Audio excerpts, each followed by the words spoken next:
이거는 나사처럼 보이지만 수술 후에 엑스레이 찍어도 보이지가 않아요. 시간 지나면서 녹기 때문에 당연히 이거를 제거하는 수술을 할 경우가 없죠.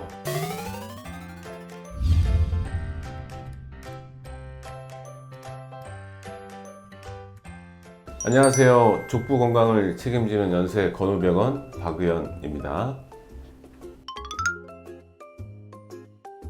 무지해반증은 뼈를 절골해서 모양을 맞추는 건데요. 절골이라는 거는 뼈를 이제 실금을 내서 움직여서 모양을 만들고 고정을 해야 되는데, 고정을 하려면 여러 가지 방법이 있는데 제일 많이 하는 거는 이제 핀이죠. 근데 빼야 된다 그런 단점이 좀 있는데, 녹는 나사가 나온 지는 꽤 오래됐어요. 근데 사실은 고정의 약함이라든가 여러 가지 단점이 있었는데, 최근에 나온 녹는 나사의 특징은 이런 식으로 강도도 많이 튼튼해졌고, 예전에 한 1, 2년 전까지만 해도 쓰던 녹는 나사에는 칼슘 이외에 마그네슘이 많이 들어있기 때문에, 마그네슘의 부작용 중에 하나가 부식이라든가 알레르기 반응이 많다 보니까 수술 후에 붓기가 좀 오래 가고 상처 문제가 생기거나 이런 경우가 저희 병원 이외에 다른 병원에서도 종종 간혹 있었기 때문에, 그런 것들을 좀 단점들을 극복해서 나온 나사가, 쉽게 말하면 인체에서 어느 기간이 지나게 되면 몸에서 녹는 거예요. 녹는 거기 때문에 이물감이나 엑스레이상 보인다던가 뭐 그런 점이 없죠. 이 나사는 임의적으로 만들어진 나사가 아니라 유럽에서, 미국에서, 우리나라에서도 다 식약청에서 인증받은 공식적인 나사예요. 그래서 제가 최근에 더 활발하게 이 녹는 나사를, 부작용이 거의 없기 때문에 요즘에는 녹는 나사를 가능한 경우에는 많이 사용하고 있습니다.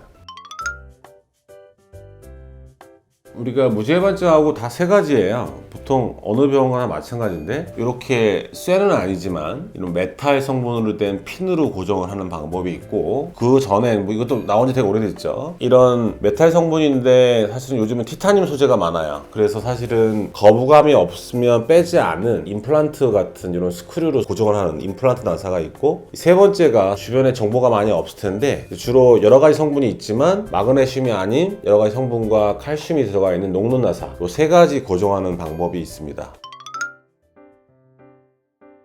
핀 같은 경우에는 보시다시피 무서운 건 있지만, 좋은 점은 무지해반증이 심하던, 연세가 많으시던 어느 경우에도 이 핀으로 수술을 못하는 경우는 거의 없어요. 핀으로 무지해반증을 교정을 못하는 경우는 수술을 불가능한 거라고 보시면 되고, 또 제일 좋은 점은 핀을 2개 받건 3개 받건 4개 받건 여러 개 박을 수가 있기 때문에, 고도 변형이라든가 뼈가 많이 약한 분들은 핀 고정을 많이 해서 수술 부위를 튼튼하게 고정할 수 있기 때문에, 그런 튼튼 고정이라는 면에서는 가장 장점이 많아요. 단점이 있다면 인체 거부감이라든가 빼지 않아도 사실은 돼요. 대부분 이 핀을 좀 구부려 놓기 때문에 핀이 약간 느껴지고, 결국은 핀은 거의 대부분 뽑기 때문에 핀 제거를 위한 2차 수술이 필요하다는 게 단점이라고 할 수 있죠. 그리고 두 번째는, 이것도 상당히 오랜 기간 된 건데, 무지해반증 때 쓰는 이제 보통 우리가 소위 말하는 임플란트 스크류, 메탈로 된 스크류죠. 요즘은 대부분 티타늄 지대인데, 쉽게 말하면 이제 우리가 치아에 박는 임플란트 성분으로 보시면 돼요. 그래서 절골을 해서 절골한 부위에다가 이 나사로 고정을 하는 거죠. 사실 보기에는 무식해 보이지만 이것도 어느 정도